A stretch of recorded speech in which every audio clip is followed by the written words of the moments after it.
Welcome to the Focal Point Podcast. I'm your host, Tony Riggs. Here I take a deep dive into my personal interests of the hidden craftsmanship, philosophies, and passions behind society's talent. If you're intrigued by artistic nuance, please subscribe and follow on my YouTube channel, Spotify, and Buzzsprout. With that being said, let me introduce you to today's guests. All right, Robyn, welcome to the podcast. We're live, we're recording. Everything is now situated after this long and strenuous process of getting ready. How are you? Pretty good. How about yourself? Oh, I'm all right. I always know it's going to be a good day if I wake up in a bad mood, and then it's always the opposite for some reason. If I wake up in a good mood, I'm like, there's going to be a crash that happens later, and almost always there's a crash. But I met you on a set, I think about a year ago, for Brian Jones, who's a local director and writer, actually, and I watched you get massacred with a chainsaw. That was my introduction to you. Oh yeah, trust me, it wasn't pleasant. But I didn't realize until later is that you're in the Dayton and Columbus area. You're decently plugged into the filmmaking scene, and so Yeah, I am. I'm Tell me about involved with the community. I get everywhere. How many people would you say that you know? Like, how many sets are you asked to like come on or talk to or be a part of? Like, how many times are you able to like kind of squeeze and weasel your way into like being on set and stuff? I get a lot. I get a lot of people offer me all the time. There's sometimes I'm not able to make it, but I get offers all the time. I really do. I can't tell you how many number of times I've been offered, to come on the set to interview the filmmaker and cast. I get it all the time. How long? So just start off. Go ahead and introduce yourself. How long you've been doing your own podcast and being involved with filmmaking? I've been doing it going on 4 years. I started off how I got into podcasting was a friend of mine, Gary Powell. He goes by Eric Paranormal Fallen. He's an independent pro wrestler, so I would do promos and interviews with indie pro wrestlers with Future Great Wrestling. That's where I learned all my interviewing skills to really start podcasting. So I did that for a while. So I decided I wanted to. I love horror so much since I was like 6 years old. Original Halloween really scared the crap out of me when I first watched it when I was 6, and I couldn't sleep at night because I thought Michael Myers was in the closet staring at me for a while. You left when you're a kid and you leave like your closet open, and that one coat that's got kind of a puffy sleeve is just kind of making a face at you, and Yeah, it does. So that's how I did it. So I was with the wrestling, independent scene for a while, and I decided to venture out to, do my own podcast of horror. And so I started off with a co-host, Nicole. She was with me through the starting of it, and then she had a better opportunity. So she left to go do her better opportunity. So I decided to go to indie horror film festivals, horror conventions, and cover film festivals. And I started networking with different filmmakers to get to know them, say, hey, I'm really legit. I'm not one of these guys that's just doing for the fun of it. I really want to interview you and check out some of your films. So for a while, I had to bust my ass to prove myself, to know I was legit. And then from there, it's just everybody knows who I am. Mm-hmm. Well, I started my podcast as a means to be able to start reconnecting with the film community, because I kind of became a hermit for a while when I had a feature film that I was working on, but it didn't end up working out because there was just too many complications with it, and you had all that sort of stuff. But I just kind of spent a lot of alone time writing and working on the craft of writing, and over time, like the people that I did know, I still kept in touch with them, but they went off to Nashville. They all, they did their own thing. And so like my circle of filmmakers and people that, I could actually relate to as an artist, they weren't here anymore. And so I'm like, I need more people. And that's that first set that I met you on, actually, with Brian, was the first set I had been on in, I think, like 5 years, actually. Wow. Yeah. It was been a while. And then after that, I think I ended up on like one or two other sets, but um, I started this podcast just to be able to reconnect. But also, I really wanted to give artists and filmmakers, not just filmmakers, but also musicians, comedians, any. I wanted to get into the mind of the artist and actually give them a little bit of voice to not just talk about their work, but I'm particularly interested in their craft. I think the craft doesn't really get too much of an attention because people are more concerned about the end final product and the experience overall. They want the climax, but I'm interested in the little details that happen throughout the movie, if that makes sense. Oh, it definitely makes sense. I'm the same way. you know, my job is when I have like an artist or a filmmaker on the podcast, I make them look like $1 million. It's not all about me; it's them and their story, and Mm. I like to get it out there. Because like I said, I'm a strong supporter of independent horror and also independent, films, because they're really the heart and souls that really build the film community. And then who knows, when you're talking to these guys, who knows, they may be the next big filmmaker in Hollywood. You just don't know. When you first started getting plugged in, though, from your perspective, with the local filmmakers around you, what was your impression of these sort of different personalities and how different people like to work for the stories that they're trying to accomplish? I met all different ones. I've met some that were like real serious about their craft, no joking. They just want to get everything just perfect. And I've been on some, it's like, hey, they're cool, but hey, I like to get this done, but I'm more like lenient. It just varies. All the filmmakers I've met so far have been really down to earth, and they take their heart and soul and pride into their craft. So they make you feel part of the family on the set, or they tell you what you need to do, and it just makes it feel better that way than having like a prima donna filmmaker, going Mm. everywhere, like ape shit crazy. I've seen some of those, but so far, mostly the filmmakers I've met in the community, it's just really been down to earth, genuine, and they just love their craft and love making horror films. Mm. Do you primarily focus on horror exclusively, or are there other interests that you tend to kind of? I know that's the theme of your podcast is obviously horror, filmmaking. It's horror pop after midnight.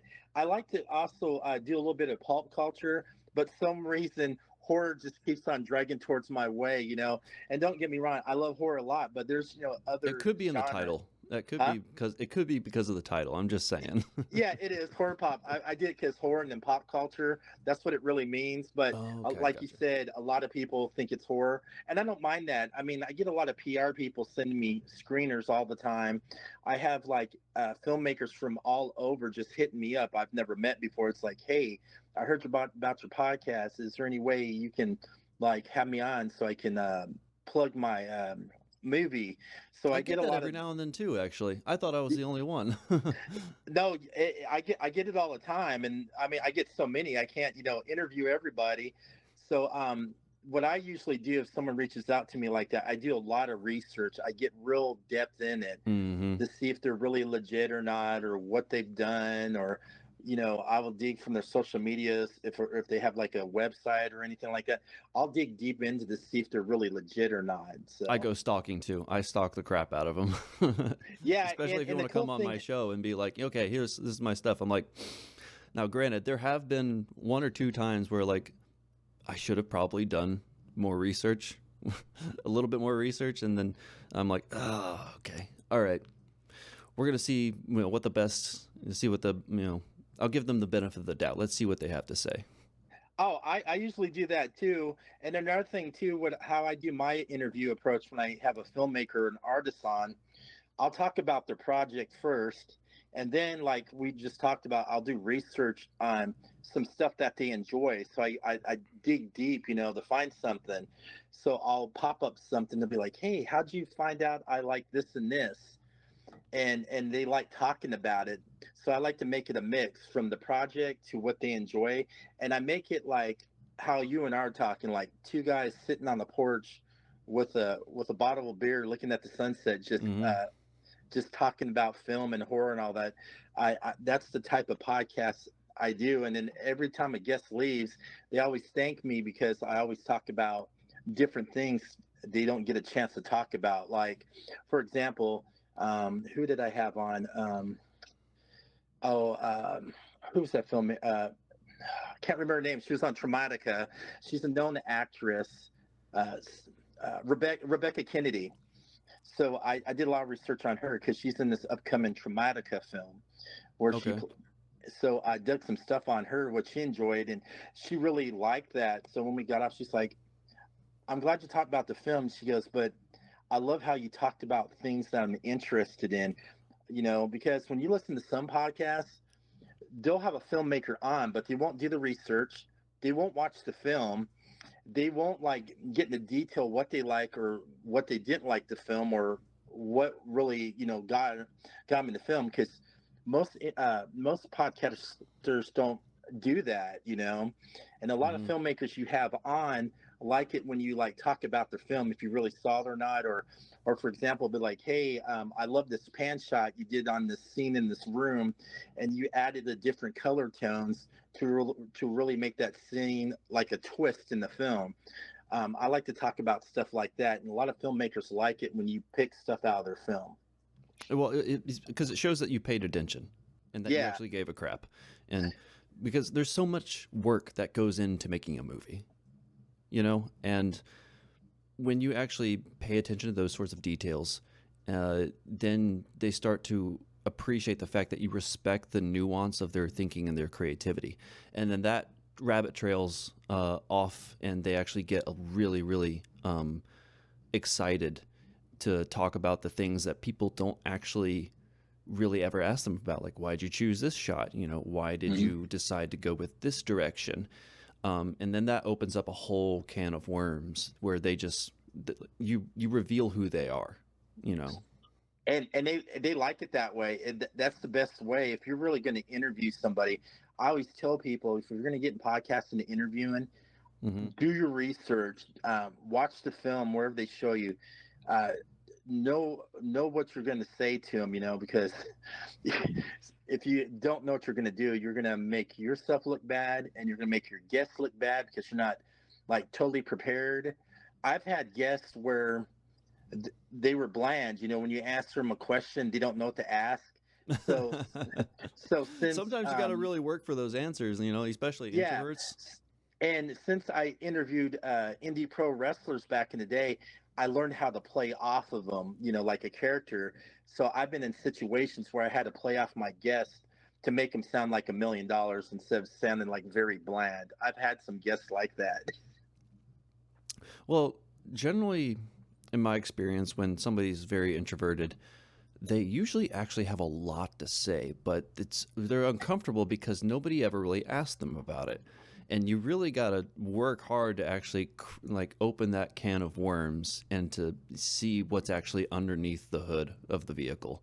And generally speaking, when you do pop it open and they do start talking, they end up being sometimes, even more often than not, in my experience, that they actually have a lot more to say than extroverted people. Yeah, don't you like it when you have an interview where you answer that right question and it like flows real smoothly and the person just talks and talks where you don't really have to hop in and ask a question.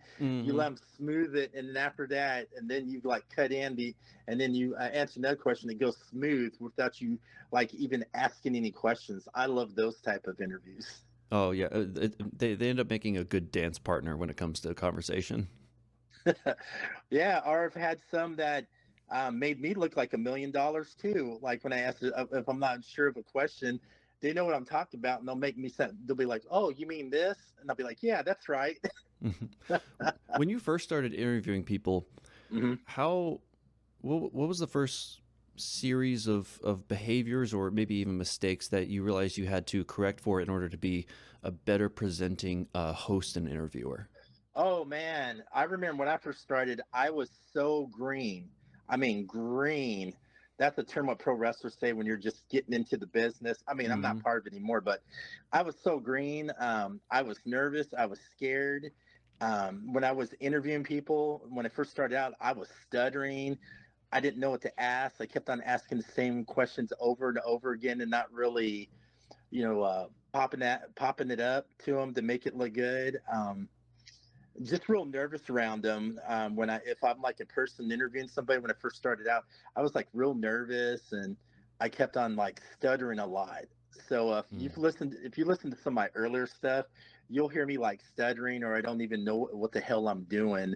And I've had people when I first started out going, you suck. You need to quit podcasting. You don't know what you're doing."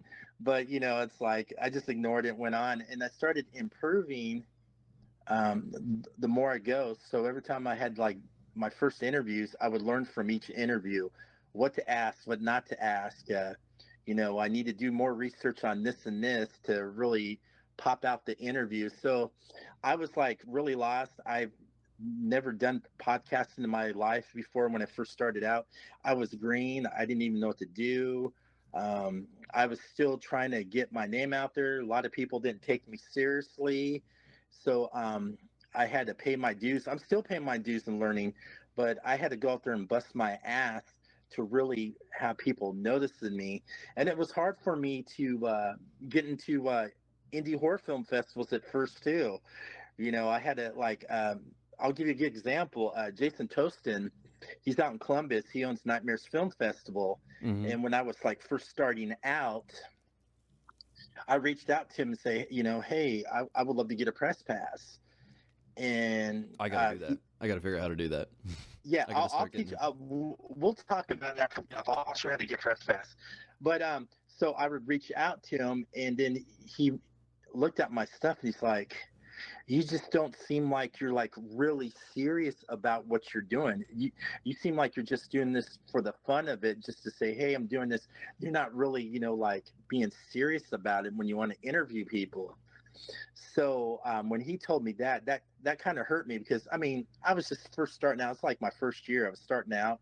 So by him doing that, he gave me the encouragement to get better and more polished at my craft.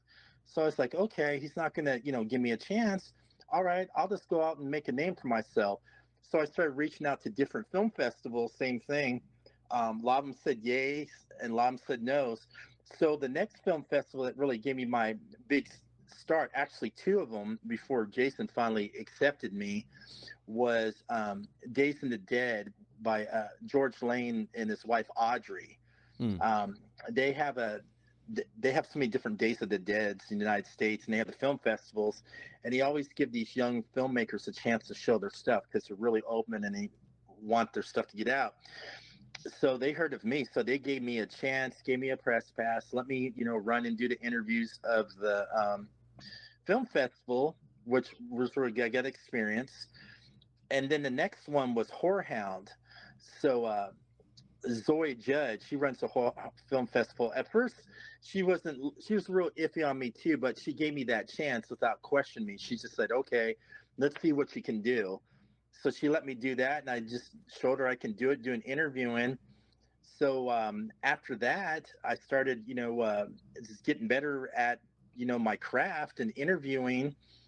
And then finally, the next year, I reached out to Jason. I was like, "Hey, Jason, how about give me a chance?" And he goes, "Okay, I'll give you a chance, but you got to show me some of your work you've done." I was like, "Okay." So I sent him like tons of podcast episodes. I sent him tons of video interviews. I sent him everything I did that whole first year. I sent him everything. It's like, dude, here's all my stuff. What else You do you really want? waterboarded him. Huh? You really waterboarded him. Yeah. And then he finally realized it's like, okay, I'll give you a chance. So that year he let me do it. I had fun. He really enjoyed me being there. So he welcomes me every year now. So he takes me like really serious now. But yeah, I've had people that wouldn't take me seriously, and I had to prove to them I'm really legit. I mean, you can have fun doing the podcast, but you also kind of have to be a little serious as well. I mean, you got to even it out. You can't be like, just jumping on here, not you don't know what you're talking about, or having an actor in here and just being like all starstruck. You can't do that. You gotta be professional about when you're talking to like a celeb. I've done some celebrity interviews at conventions, in a professional manner. I mean, secretly I'm fanboying, but I'm not going to show them that. Mhm. You know, I got to be professional and serious, and share their story. And then after that, maybe I'll be like, hey, can I get like a picture or something? Not when I'm like interviewing, but Right, right, yeah, yeah. you got to be serious what you do, and if you really want it, you have to go out and work for it. I did this all by myself. I don't have anybody helping me. I'm constantly out. I mean, I got like 2 jobs and podcasting, and I'm out there just hustling my ass. When you started interviewing people in person, at these conventions and festivals, Yeah. how different was that from doing it online, where there's a bit of a buffer and a barrier? Because when somebody talks online with you, and then you actually meet in the flesh and in person, Mhm. there's a very different dynamic because you can read their whole body language. You're getting a better quality vision of actually what they're kind of looking at when they're speaking to you, and their emotions and their feelings. And there's no lag. There's no internet connection you have to worry about. So tell me about the you evolving to be able to do that as well, and where the differences lie. Oh yeah, when I've had guests on, I feel so comfortable when I'm on a podcast. I run smooth, and it's very comfortable because you're not in the same room with whoever you're interviewing, and it just feels smooth and comfortable. And then when I started doing my first in person, oh man, I was so nervous. I mean, it's like, why am I acting like this? I'm so used to interview people on a podcast. Why am I acting totally different in person? It's just the same thing. So it took me a while to fully get comfortable, like live with another person. And like you said, how you feel each other's like chemistry and everything, which really matters. If you don't have that great chemistry, it's not going to work out, man. You got to have it evenly flow. Mm-hmm. But yeah, when I did my first live interviews, they were hard. And when I remember my first one, and I left, and I was like, why did I sound like amateur? And I'm just so smooth and cool when I'm online, interviewing. It's like it should be the same way, because it was totally different. Because when you're like on a podcast, it's totally different interviewing somebody when you're in live, because it's more For of a sure. different atmosphere. You just feel more relaxed because you're on a podcast, and then in person, it was like Well, totally opposite. it's a little easier too, because if you're doing an online podcast like this one is, Yeah, I could have a screen over here that has some notes, and then I got my phone over here that has yeah, some questions. Like, exactly. I got a bunch of like cheat codes for the test Yeah, that are just out of frame, and it looks like I'm doing it, but when in reality, I've got my phone down here with some questions that I came up with, and then I've got a little bit of research that I can glance about the person on the side, and yep. but when you're in person, you have none of that, unless you want to actually be constantly looking at your phone like this. But there might be a charming way to go about actually being like, yo, I don't know, what do you think about that one? When I'm on when I do in-person interviews, I memorize what I do. I'll write a script, but I'll memorize it before I talk to that person to Mm. to make me sound good when I'm interviewing them. I usually do that, but there's been the times where I've like mispronounced the name. I'll give you a good example. I interviewed the lead singer, not the lead singer. I interviewed the guitarist of Anthrax. He's the main guitarist, Scott Ian. Mm. And in the when I did a live interview with him, I actually pronounced his name wrong. Oh It's shoot. it's Ian, and I said Ian, because he's the guitarist for Anthrax. And while we're like live recording, he corrected me. He's like, "You say it like this," and I was like, "Oh, I'm bad. I'm sorry." But yeah, there's times where when you do an interview, I mean, there'll be times where you'll fuck up a little bit, but yeah, For especially sure. names sometimes. Who would you say is the biggest celebrity that you've interviewed to date? Oh my gosh, there is so many. I can't even I can't even name them all. Holy crap. You're putting me on the spot. I mean, I've been, I was like this. I was like, okay, I'll tell you a little funny interview I did. It was a little celebrity. Her name was Alicia Weir. She played Abigail, the vampire ballerina. Okay. She was a very fun interview for like a little kid. Uh, she just made it fun. She made me laugh and all that. It was just fun How old was interviewing she? her. She has to be probably like 12 or 13 or something like that. Oh, okay, gotcha. So that one was fun. See, what was the real big one I did? I've done so many celebs. Okay, I did. Okay, I did one. I did one with Lou Diamond Phillips. You know who Lou Diamond Phillips is, right? It sounds familiar. He played Richie Valens in the La Bamba movie. He was in Young Guns 1 and 2. He played Chavez. Um, he's been in a lot of films. Okay. So he was up there. I interviewed John Cusack. Do you know who John Cusack is? Again, a familiar name. Okay, he played in like Better Off Dead movie. He played in one. He's been in a lot of stuff. Okay. So yeah, You interviewed, actually, I think I recall correctly, the and maybe I'm wrong. I think it was the writer of Night of the Living Dead. Was that right? oh yeah, you're talking about the co-writer of Night of the Living Dead. Co-writer? Yeah, Yeah. dude, he was an asshole, man. Really? He didn't, because he didn't really want me to bring up Romero, because they kind of had that little like hate, like little relationship, but they were professional together. And it was for a documentary he was doing about making it, because he's the one that really wrote the main script of it for Romero. But Okay. Romero got like credit for it the way he claims it. So I see. I and when I was interviewing him about his documentary, I asked him, it's like, I got one question to ask you, because all the questions about him, but I asked him, it's like, what about Romero? What was it like? And you put Romero in your document. What was it like to work with him? Then he got real salty with me. He's like, this interview's over. I was like, So he was offended at you for bringing it up, or just at no, the memory he that was comes with the question? yeah, he was offended because I mentioned his name, because this documentary was about him, but he also did a memoriam in the documentary about him too. So that's why I was asking him, and he did not like that. He cut that interview quick and said, "I'm done." Oh gosh. Well, how long It, ago was his beef with him? how long? I think it was probably maybe 2 years ago, maybe. Oh, so I it's may be, fresh and recent. yeah, I may be wrong, but yeah, that's yeah. He just went off on me, man. I mean, I didn't mean to, push his buttons. I just asking, that question, Have you But found? Do other people get? Have you offended accidentally, like a lot of people, or is it particularly just people who have have a lot of buttons that could easily be pushed, and you accidentally step on them? yeah, I've had some guests that had those little buttons you don't mean to push, you're not realizing they'll get like Hmm. real salty with you. I've had some of those, but the most of the ones I've had so far have been really smooth and cool interviews. Besides him and one other guy, all my interviews just turned out smooth. They've been all like good experiences. So I only had like two like that of the 4 years I've been podcasting.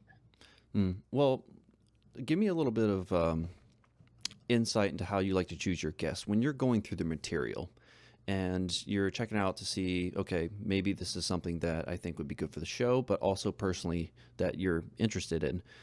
Um, what makes a memorable movie that you watch and then you want to try to invite that person on? When you're It'd be looking through their work and you see their creativity, what tends to stand out that says this person would be a great person to talk to? This is what I do. I'm always checking out indie horror all the time. So I'm going on to YouTube, Alter Channel, checking out indie horror short films, Hmm. and I'm always looking at different horror films. And then I'll watch the film, and then I'll find out who made the film, and then I'll go look at some interviews he's done with other people to see what type of person is to fill him out. And if there's like a certain movie I really loved, it just really kept me at the edge of my seat, scared the shit out of me. I'm a big fan of cinematography. If it had beautiful cinematography shots or that certain story that really gives me like that pop, I'll go reach out to that dude. It's like, hey man, this movie is fucking phenomenal, man. I gotta find out who this filmmaker is, to see what really ticked. So I usually will look for different indie horror films that interest me. I'll watch it and then I'll find out about the filmmaker if I'm not familiar with them, and then I'll go do research on him, see what else he's done, and then I'd watch interviews where he's interviewed by other people, kind of fill him out before I have him on. Mm-hmm. So I'm really picky on who I have on my podcast. I It see. has to be somebody that I really want on and I really love the fuck out of their film. Mm. You know what I'm What's getting the at? most recent film that you think is a great contender for like top 10 movies that you've seen like in the last year of doing your Okay. podcast? I'm good friends with Michael and Jason Livy. Uh, they're the Livy brothers. They produced like the Terrifier films, and they Okay. just got done doing Stream. I love Stream. These guys are so talented how they make a film. So I got to be friends with them from Terrifier movies because they produced Terrifier 2, and then they worked on Terrifier 3 with Damien Leone and all of them, and Philip Falcone, which is another good friend of mine who does all the special effects. And when they do their films, they do it so original and unique. They just have that unique film style that really like gets you invested into the film. I can't explain it. You got to watch some of their films. You got to watch Stream. You got to watch their fan film of Leprechaun because they grew up liking the original Leprechaun movie. Okay. Uh, so the top indie horror I really enjoyed that it had filmmakers on the podcast would be like Stream with the Livy brothers, Marcel Waltz. He's a indie horror filmmaker and director, and he has this uniqueness how he makes his films, and you can tell he loves horror a lot, and he really enjoys it. His latest film it just came out. I checked out was called Brute 1976. Okay. You Interesting. need to check out. It's like a homage to like he put a little homage to the Texas Chainsaw Massacre. It's a film that was filmed in the '70s. It's about these group of people are doing a photo shot shoot out in the desert, and they find this abandoned ghost town, which is called Savage. And there's like these this weird family that could be the twisted cousins of Leatherface. Okay. What Uh, curiously, because you're a big fan of horror, yes. and you know the shtick of horror is it's there's something suspenseful or scary or unsettling about it. Do you find yourself still getting consistently scared or unsettled by it? Like, are you still in that state of mind where that level of pattern recognition doesn't ruin the movie for you? Um, I, Horror films nowadays don't really get me under my skin or scare the crap out of me. I've Really? seen enough. There's a few. I'll give you a good example. Traumatica, which is coming out. That movie really scared the living shit out of me because that could really happen. It's about possession. It's like Okay. demonic.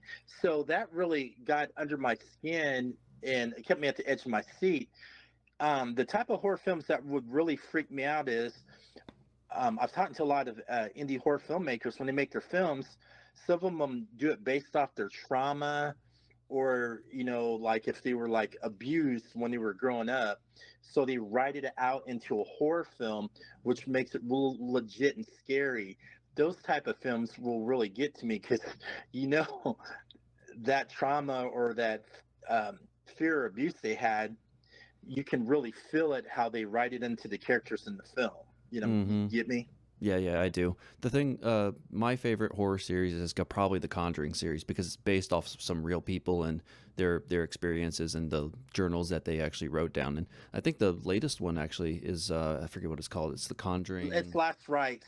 Last Um, Rites. it Yeah. comes out next week. I love another series of horror films I love. Really, I enjoy.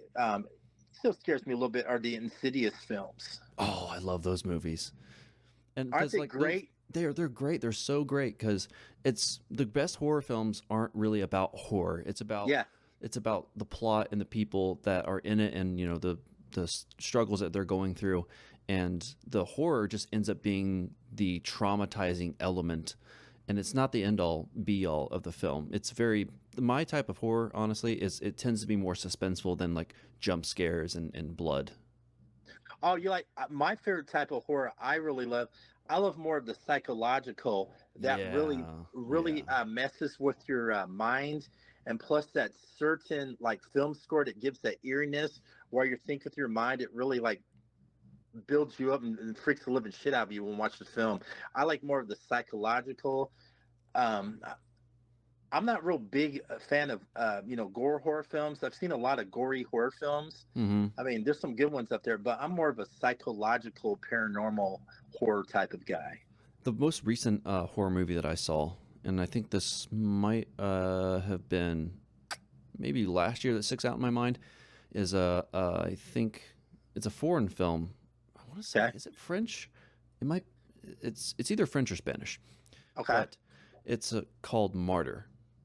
It's called Oh, Martyr. That that movie was messed up. it was one of the greatest first time and only times I will ever see a movie.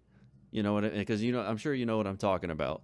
Because Oh yeah. oh man, that and I'm gonna just spoiler alert for those who because I'm gonna get into a little bit. It's Yeah. about for those who haven't seen it. It's about this cult that this in the beginning of the movie this girl escapes from being imprisoned in someone's basement, and the basement's pretty decked out. Like they've been doing this for a while, and uh, the main character is the girl's friend who she escapes, and so she Hmm. goes back to try to seek the revenge. And they don't. They could call the police, but they don't want to. They'd rather do it personally because of what they endured. Um, the friend dies in the beginning of the movie, and then she gets captured. And the vast majority of the film, probably 2/3 of it, is literally just watching them torture not just her for the sake of pain, but they strip her of her humanity and hope. And that was the most unsettling thing because after like the first 20 minutes, I realized we're going to stay down here. And that's when it kicked in like, oh shoot, it's going to be one of those movies. And the reason they're doing this, you find out toward the end of the film, is that once somebody is kept on the brink of death for so long, it presupposes that they actually ride the edge between being alive and being dead, and they get a glimpse into actually what the afterlife looks like.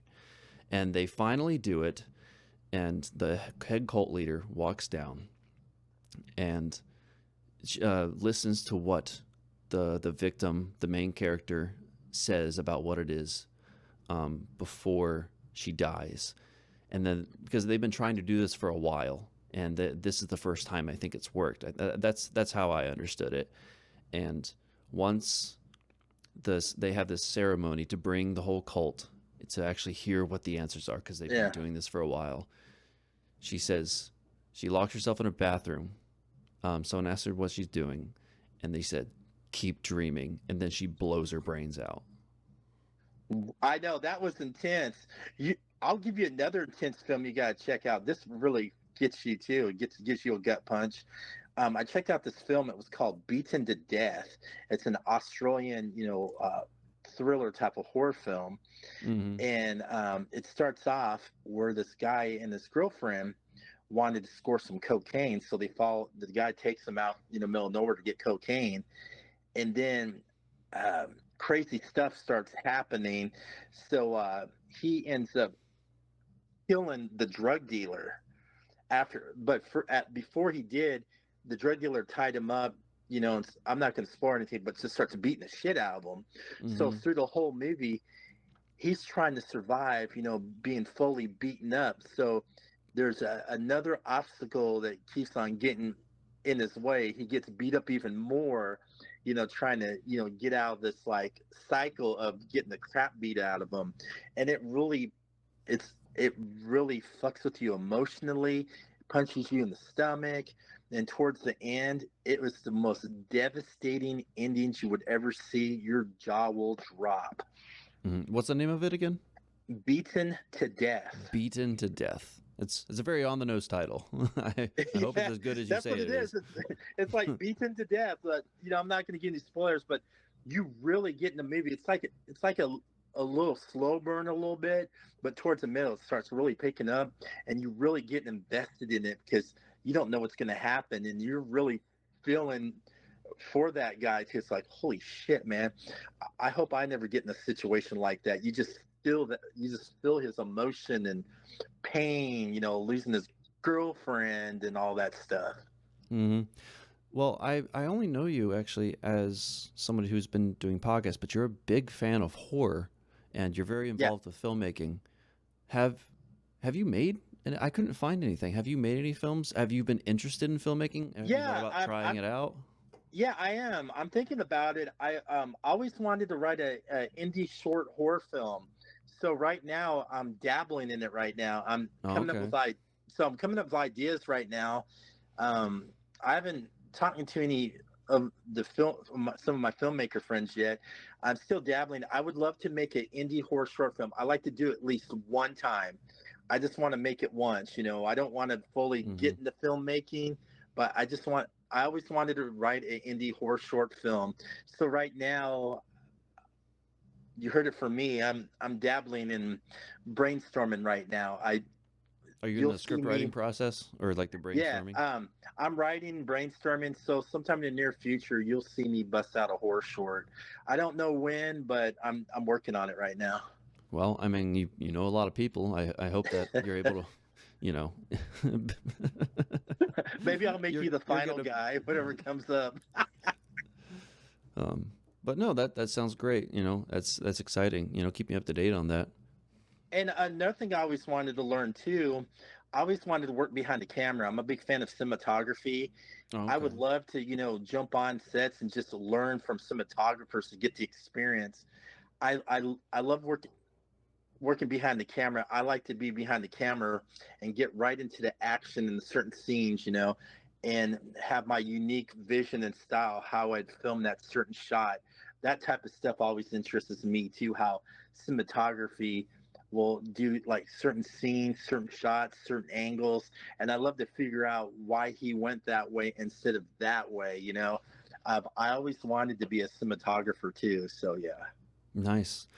Based on when your experiences of showing up on a lot of different varieties of sets, Yeah. can you tell within a certain period of time, based on how they're working together and your experience of, you know, not just who's on this project, but how they're approaching it, can you tell at this point whether or not the film's actually going to turn out? Yeah, I can. It depends who you're working with. I've been on sets where the filmmaker only uses the same actors and the same crew through all their films, and you feel like you feel that family dynamic and that chemistry, and you know that everything's going to run smooth on the set, and the film's going to be fine. I've been on a lot of that where it's been like family oriented because some filmmakers like to use the same actors in all their films. I mean, Hmm. once in a while they'll get a new actor, but they like to use the same film crew, the same everything. It just makes it makes the filming experience like really smooth when they're filming the film, and you can tell it's going to end up being a good film because they're just one big happy family, you know. I've been on sets where I couldn't really tell you, you know. The people are on the set, you know, doing their thing. You got your actors and you got your gaffers and you got your cinematographers. You just don't know what you're getting into because you can't really fill out the crew and the actors on that film, but you can usually tell when you go on the set if you really know a filmmaker really well and how he does his business on the set. You can tell. Sometimes you can't. It's really like a toss of the coin. Hmm. What was your best and worst experience of being on set, and what was your role on those? Oh, the one role you saw me on the set was with our friend. Hmm. I had the greatest Brian Jones, experience. shout out. Yeah, I had the greatest experience working on there. I'm surprised he asked me to come on. He's like, "Hey, would you come on?" I was like, "Sure," you know, because I never did this before. And then you had Beth Metcalf. She did the makeup on the film. She did the makeup Beth, on me too. yeah, I mean Beth Metcalf, man. This girl is a jack of all trades, man. She's so talented. She can do makeup. She can act. She can sing. I mean, I'm surprised she hasn't even did her own film, man, because she's got like so much experience. And then one bad experience I had, I was on as a like an extra for a thought. I just felt like really out of place or uncomfortable. It just wasn't. You just got that vibe. It just didn't really feel good. It's like, why am I doing here? Why does he really want to use me? It's like, Was that a larger I shouldn't even production be or here. a I just small get indie that film? weird gut feeling. It's kind of like a horror film. Was that a larger production or a smaller indie film? It's mostly like a larger indie production, Okay, but, middle but of the the road. smaller ones I'm cool with. I've met a lot of great filmmakers, man, and they make you look like a pro. Mm. Yeah, so you can tell certain sets and films, you can tell if it's going to be really comfortable or not. It just depends on the mood of the filmmaker. It just depends on the atmosphere, because you just don't know what you're really going to get into until you really get into it. What's the most fulfilling aspect of your journey so far of being a podcaster in the film world? Oh my gosh, that's a good question. The thing I like about which really made me feel is interviewing people. It's helped me be more of a confident person, because before I did interview and all that, I was like a I was like a real shy guy, and I really didn't Mm. talk much until someone initiated the talk. I was one of those ones that was in the group, but I was in the back until somebody made that effort. And I was like that, growing up, and just being the nice guy. But when I started getting in interviewing people, it really helped me with my confidence, and uh, you know, really make me feel me. Really made me feel more like like a real man. It's not like Mhm. stuttering or shy anymore. If I didn't have this podcast or meeting people like you or doing interviews, I think I'd still be that shy, quiet person, man. Would you say it made you more extroverted or just more confident? It made me more confident, because when I first started podcasting, like I told you, in interviewing, I wasn't confident at all. I kept on thinking bad things. It's like, I don't know what I'm doing. What happened if I really fuck up? Is people going to judge and laugh at me, or I'm going to have like a lot of haters who are not going to like my stuff? I used to worry about stuff like that all the time. But Mm. I finally realized you're still going to have people that's not going to like your stuff. You're going to have people that's going to like your stuff. And what I learned is you can't let people bring you down on what you like. I've had so many people tell me I suck, I should quit my day job, I shouldn't even be in this, I don't know anything about horror or all that. I get that from people sometimes, all the time, but I've also get people that said, "Hey man, we love your stuff. You sound pretty confident. We followed you when you first started out from being like real amateurish until getting more confident and more of you." I've had both conversations like that. I've had people, like I told you earlier, I had people that would never give me a chance to Mm. really prove myself that I can really interview someone to make them look good. And if it wasn't for Zoe from Horrorhound, um, George and Audrey from Days of the Dead, or the guys who run Fright Film Competition in Cincinnati, Mm. and then also shout out to Seth Lee for helping me get like interviews with some filmmakers. If it wasn't for them, and also in the beginning of my origin story, Gary for pushing me. If it wasn't for them, I wouldn't be podcasting right now, man. Wow. What do you think you would be doing if that didn't happen? The thing I'd probably be doing, like I'd be doing, probably just going to movies, just watching horror films, going to conventions. That's about it. And, enjoying my life and working. Not even worried about the care in the world. Would you say that fake it till you make it is a very true thing? Yeah, I think so. Um, I really do. I mean, to me, what I also learned too is you got to really enjoy what you love, man. It could be That's true. podcasting, Very much it so. could be acting. You got to really love it. If you don't really love it, you should just quit and not do it, because if you're doing it because you're hating it, it's not going to look good on you, and people can read you to tell if you're really legit or not. Um, you probably seen some podcasts and some videos where you've watched and like people, and you can tell they're really fake. They're not their genuine self. They're not bringing that genuality to their show or their craft. They're just like they sound like a mindless zombie, like everybody else. They don't have that like that atmosphere, that tone where someone's like, "Hey, I like this guy. He's really being himself." Hmm. And he's really having fun. I like this guy. And when you listen to some podcasters, not all, most of them sound like zombies, man. They sound like bland zombies Or because they have they're that like radio host, like, I'm ready to sell you something now. yeah, exactly. I'm not saying they're all like that. There's some like that because if you listen to some, they all sound the same. You need to be different. You need to be your genuine self. My attitude is you either like me or don't like me. If you don't like my podcast or my videos, I'm fine. I'm not going to get mad at you. That's your opinion. I'm Hmm. not going to let that stuff bring it down. If you like and enjoy my stuff, that's good.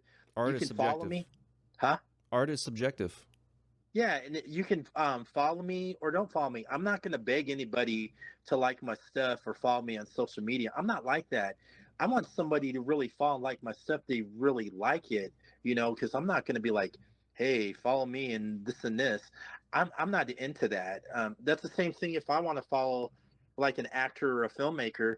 I want to follow them because of their uniqueness, how the type of person they are, around the film set, how they take care of their crew, their actors, Hmm. instead of being someone that's going to be like real dicky and like a perfectionist. And I just want people just to like my stuff. And I'm not going to put a fake. I'm not going to be a fake person, like online or everything. It's just to try to get views and all that. I'm not like that. I'm thankful I get people to listen to my podcast. I mean, I get some good numbers. I don't care if it's like one person or 100,000 people listening to me. If that's that one person, I make them feel good about themselves. That's what I want to do, man. It's not all about me. I just want to make cool interviews and cool content for people. Not me. I mean, I want to make it look good and all that, but I just want to be my unique self. Yeah, one of the things that I've learned, especially when it comes to interviewing people, So, is that there's a difference between someone being fake and then someone being professional, and then you figure out that one question or that one way to make them break character. I love that. I love that when I can be able to do that, and you're like, ah, gotcha, bitch. yeah, I've done that too. Well, especially when I go back when I was interviewing wrestlers, there'll be these wrestlers that'll be like real hardcore and then into their craft. And Hmm. there's times where I'll get them to crack a smile. I'll say something and they'll get that little like smile or laugh. If I can get that off of somebody, I'm doing my job. I love that. Being a podcaster, it's well, I'm another white guy with a podcast in the Midwest talking about art. Like, there's everyone's got their own stick, but what I loved honestly is that even if my show doesn't necessarily grow to something where I could maybe potentially produce an income, it has plugged me in back into the community, and if that's all that has ever done, and it's given me resources for networking and stuff like that, it's it's still worthwhile. It's been great, and I'm surprised by how much people actually talk to me behind the scenes and share their stuff, and then they ask me about what I'm doing, and it's it's been surprisingly fulfilling. I didn't think it would be this great when I started. I thought it'd be at least all right, and then I could learn to have fun. But when being plugged back in, I'm forever grateful, honestly. Dude, you got a fan for me, man. I'm looking forward to seeing what you do next, man. I think you're doing good. Just, keep on going. You'll get your tribe, man. It just takes time and paying your dues. You'll get that tribe that's going to really like your stuff. You'll have that community be like, "Hey, I like this guy." It's like, "Hey, you need to check his podcast out because he's really cool." Yeah, Hmm. it takes time. You'll get there, man. You'll have your tribe, dude. You'll have your little tribe that listens to you, and good for I you prefer for cult, but tribe really. works well. Yeah. So good for you for what you're really doing because it's there's a lot of people say they want a podcast but they don't do it, man, because Hmm. they're scared. or they're afraid of failure. And there's also a lot of podcasters who start and they don't stick with it and they just give up if It they does get like, require discipline. It yeah, does it require requires some discipline. discipline, and you got to really want it. You can't like, okay, I'm gonna do a podcast. I'll do it like, like an episode here and there. You can't do that. You gotta push it out. You can't make it like a part-time thing or a hobby. You got to have fun with it, but you can't make it like a hobby. you It know requires consistency. Like anything that you're going to grow and you're going to do with any serious intention or motives, it requires consistency of uploading, reaching out to people to see what they're, and then on the back end, just actually watching people's work. That takes more time actually probably than the podcast, depending like in short films, like yeah, I could probably sit down and watch 3 or 4 short films, get the feel if they haven't produced a feature film yet. But if there's multiple feature films underneath their belt, that requires a lot more work. It's great, but the work itself, when you have a much fuller body to actually look at that artist, that ends up being probably one of the best types of people to interview, because it's not just like I have a couple things I've tried out, which is hmm great, and maybe like some of those things have won awards and they're beautiful and there's a great story, but feature films though, those are an entirely different monster to tackle. When somebody's done that multiple times, that person has several lifetimes worth experience hmm to be able to pick through and sift through and extract a lot of value that not just your audience is going to be able to get, but also you yourself as an individual and as an artist. Because I'm also a filmmaker and a writer, and being able to like just talk to people in that way, it brings me so much joy and fulfillment. Another golden rule I learned about podcasting or doing film reviews Yeah. is never tell somebody's film is trashy or crappy. I mean, Hmm. you can write something that you didn't like about it or like about it. Never slam somebody's movie and say, "Oh, this is crap, shouldn't be made," because you really don't know what that person went through to make that film. Hmm. Yeah.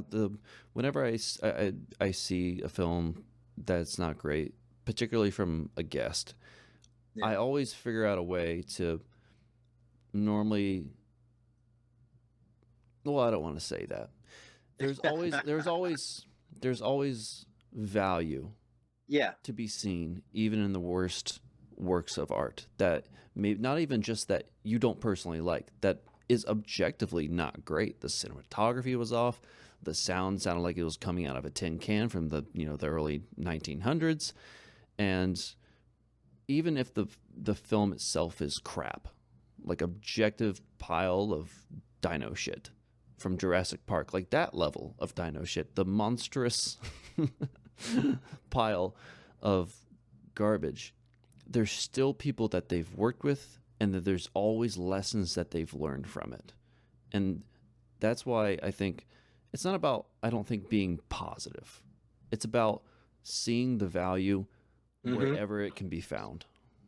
Yeah, I'm the same way. I always go in with an open mind when I see a film. I really do. You have to. You can't like go in and I don't listen to critics at all, because a Hmm. film they may slam, I may enjoy the hell out of it. And it's like be like, hey, what are you guys talking about? Because critics are mostly more they critique, they dig in more. Like it's like they want to make a, not all of them think that, but some of them want to make like a film fail. It's like, Yeah. hey, this is really not that. You know what I mean? Well, it's not just that, but or Yeah. even being obstinate. It's about critics who are just trashing the film to trash it. It's not like Yeah, there's a special. It's almost like it feels like a weird way of attention seeking, and I think being. I so. think it's a weird way of like getting validation from thinking that you are telling the world that you know better. It's kind of like a point of vanity almost, if it's clearly not constructive criticism. Oh heck yeah. Well, when you were asking me earlier about my origin story, I didn't really get deep in it. I just only told you how I got into podcasts, and My Mm-hmm. origin story is, and I've loved movies since I was like 6 years old. I went to the theater all the time, and I read a lot of comic books too. So, but they were more like my friends. I had a best friend growing up, but going to movies and everything was more like a best friend to me, where I can go somewhere, I can travel somewhere different. I'm not in my everyday life. I can just be away from problems in everyday, and then I started. Yeah, I got into horror first before I started watching regular movies. Um, Joe Bob Briggs, he did. I'm an old fart. Before Monster Vision, he had uh, uh, drive-in theater on the movie channel. This is way Mm. before his show now, Last Drive-In and all that. So he used to show like all these like grindhouse type of films. So he Yeah. got me hooked to watching it, and I can remember one episode I was watching. It was when the original Evil Dead was first coming out, Mm. and he was trying to get the movie channel to show it on the movie channel, but they wouldn't do it because it was like like gory. How how Raimi did it.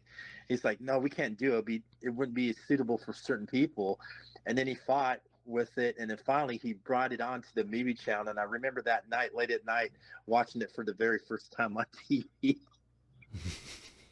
And then so I started liking films from all genres, and then I started working at movie stores growing up, and that's how I got my wide range of tastes in film. I started getting into all types of film. I'm like a cinephile. I'm a strong supporter of physical media. A lot of people nowadays don't want to collect physical media; they just want to stream it, or they'll get mad their favorite film is not streaming anymore. It's like, man, how come I can't watch I this? It's wish like, there well, was a better way. It's like there has been. it's like buy a Blu-ray or DVD. There was a guy online. He posted something. He's like, man, I wanted to watch the original Halloween, but they took it off my favorite platform. I can't find anywhere. Where can I watch this? And I was reading. I was like, dude, buy the DVD, buy the Blu-ray, get yourself a player, and you can watch it 24/7. Yeah. Well, I mean, there's streaming services, I think, have brought a lot more positives than they have negatives. Yeah, I think so. Small chance they kill the theaters. I don't know. We'll see. But I the was theaters have. hearing rumors. You broke up. Yeah, I was hearing rumors. Uh, 20 years from now, um, theaters are going to disappear. What do you think? I think this. I've thought a lot about this because every now and then there's like, well, the first argument was, oh, TV is going to kill cinema. It clearly didn't. It was just a provide thing. However, I think nowadays there's a much more fundamental hit that movie theaters are taking right now. And I can't personally tell yet whether or not that's simply because of the economy being what it is at the moment. Yep. Because if people don't have a lot of money, then they're working and then they don't have the free time. But I think I heard this the other day that, and then you being older than me, you can tell me your perspective. Is that movie theaters used to be a cultural thing that everyone took part of, and whenever a movie had a big impact, it was a cultural moment for us in the country and sometimes even internationally. Nowadays, it's the last cultural moment, I think, really honestly, was probably like Marvel's Infinity War. I think that was the last one that came to mind, but there's not a lot of movies that are getting greenlit. Well, even if they do get greenlit, they don't get marketed. And then it's like, well, why I like that was a great movie. I happened to see it, but it didn't nobody knew about it. Yeah, And there's the. I think it will die unless it becomes a cultural thing that everyone I totally agree prioritizes. with you. I'll tell you, a film just came out that didn't really get marketed that well. It had Sydney Sweeney in it. It was called Americana. I heard it was good. Oh, it is a fun. independent film. Great story. It kept me at the edge of my seat. I was entertained. It didn't last less than a week. And like you said, it seems like people are not pushing certain films out, And then when people find out, it's like they'll find out the last minute. It's like, well, how come I didn't hear about this film? This film looks good, And like you said, they just don't push it out. And the cool thing about when I was growing up, going to the movies, if there was a certain big blockbuster coming out, they pushed the hell out of it. Mm-hmm. Then you would go to the movie theater and wait in line for like 2-3 hours to see this movie, and it's where people got together to see these certain blockbusters. Like for an example, when Batman '89 came out, I was 16 years old in high school when it first came out. What a time.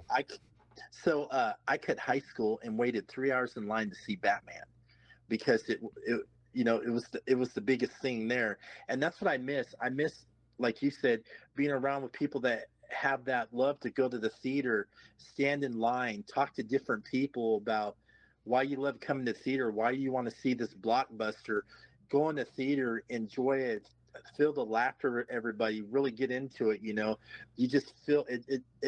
And the cool thing about it is no one doesn't judge you. They don't be like looking, oh, he's a geek or this guy's an idiot. Mm-hmm. You just all get along to enjoy this masterpiece cinema and whatever you're watching. That's what I miss about going to the movie theaters, is how people came together just to watch that certain blockbuster. Well, going to the movie theater used to be a thing that people invested in. It wasn't part of the evening. It Yeah. was the evening itself. There was, okay, we're gonna go eat beforehand. We're gonna go eat. We're gonna get dressed up. Mm-hmm. We're gonna go have to wait in line if you're going on the weekend. Sometimes. Yep. But now, it's become so convenient. I think the process for it, there's less steps involved because I subscribe to AMC. Same here. Yeah. I go. I used to collect movie tickets. Now it's kind of pointless because I can't even get the ticket for. I could get the request. You can make a copy off your phone, but it's not the same to having that piece of paper ticket right in your hand. It's a piece of Americana, a movie ticket. Exactly, and you just hold it up. It's like, look at this. I look back and look. I saw this when it first came out. Yeah. I have like all of Phase 2 Marvel tickets still. Nice. There's just I worry about the overconsumption of short form content, like shorts. I think YouTube shorts and like reels and stuff like that on Instagram. It's just it kills your desire to watch long form content because it's so easy to consume, and then it just uses up all of your dopamine. Like the thing is that anticipation is why we go to the movie theater. It's why you sit and then you watch the trailers. You're waiting, and people, boredom. If anything, the lack of boredom is, if anything that kills movie theaters, it will be the lack of boredom that society no longer has to endure.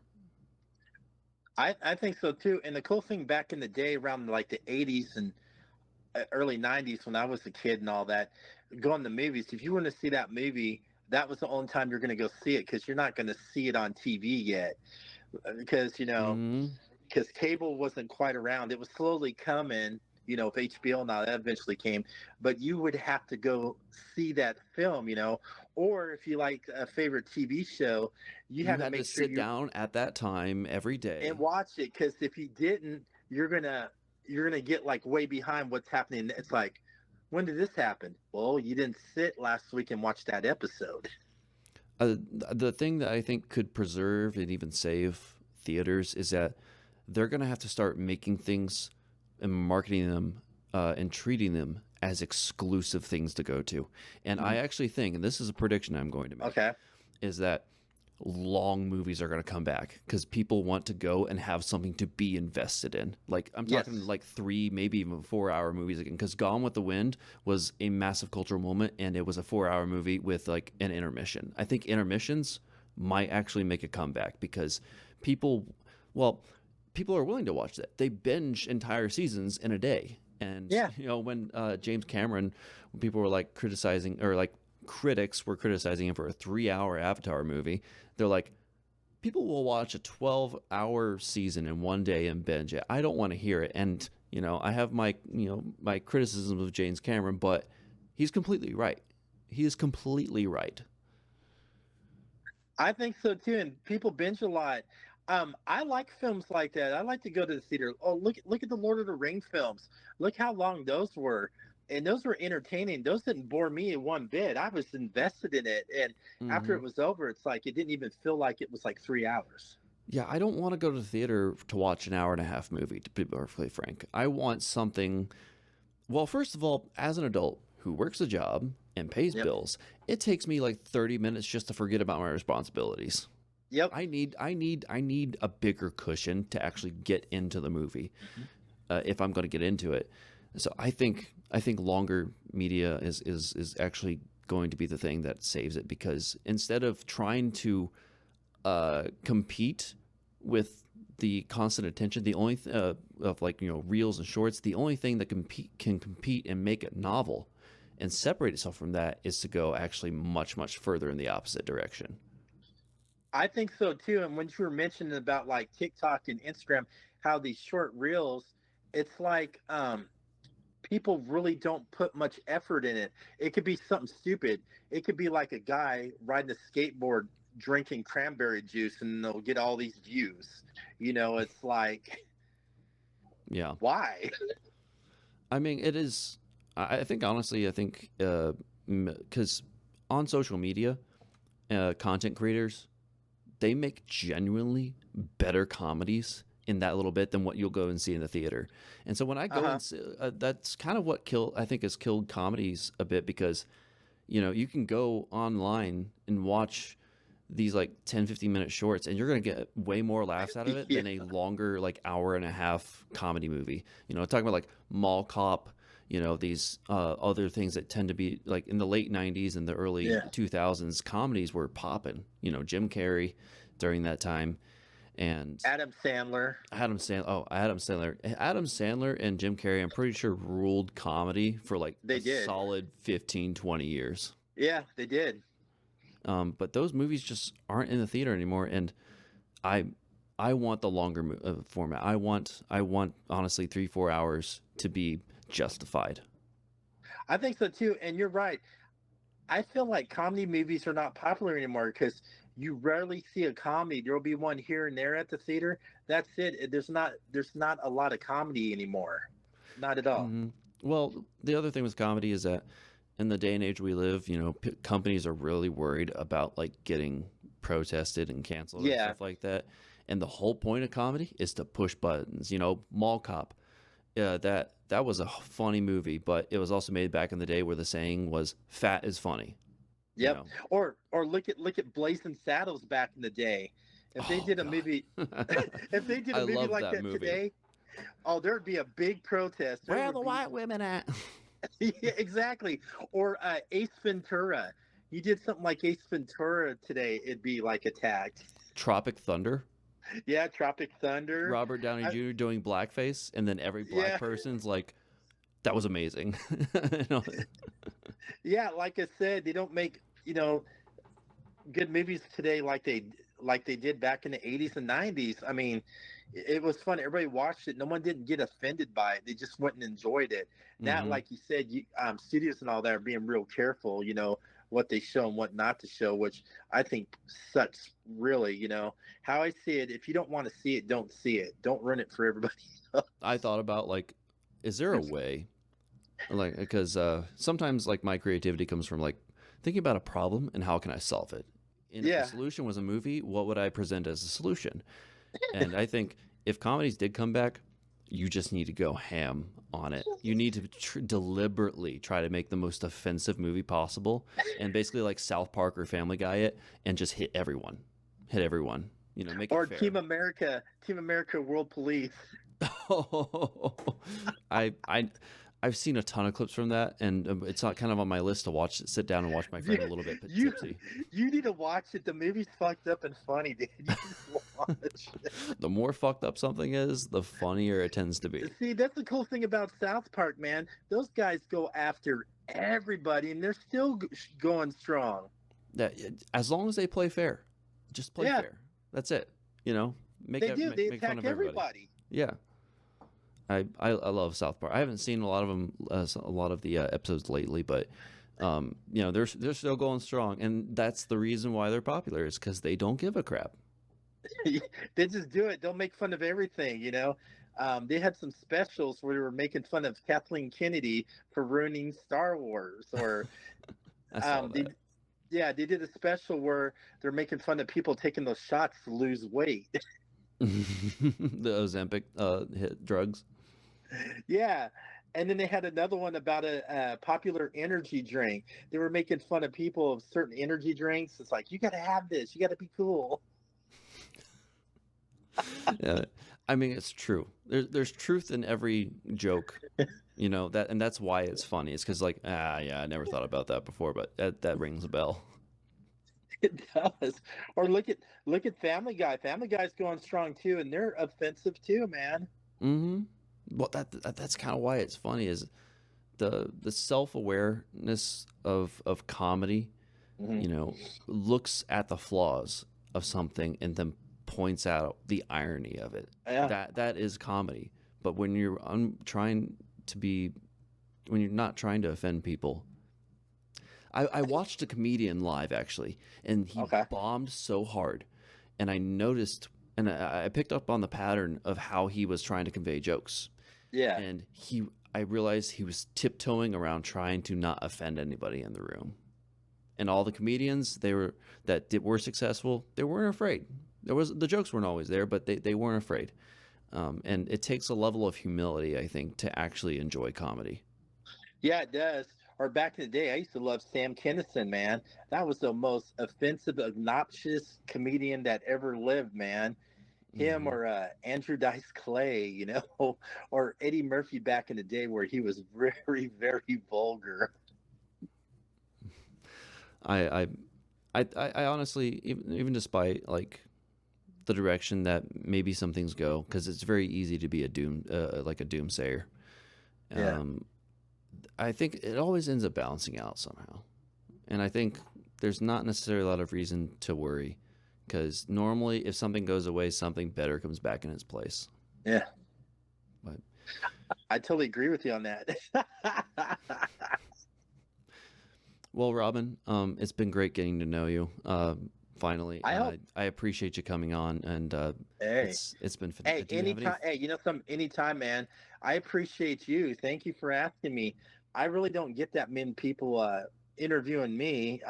I'm not like used to being interviewed. I'm used to interviewing somebody else. So, Do you have any final thoughts you want to leave with the audience when it comes to filmmaking or even podcasting or just um, life and art in general?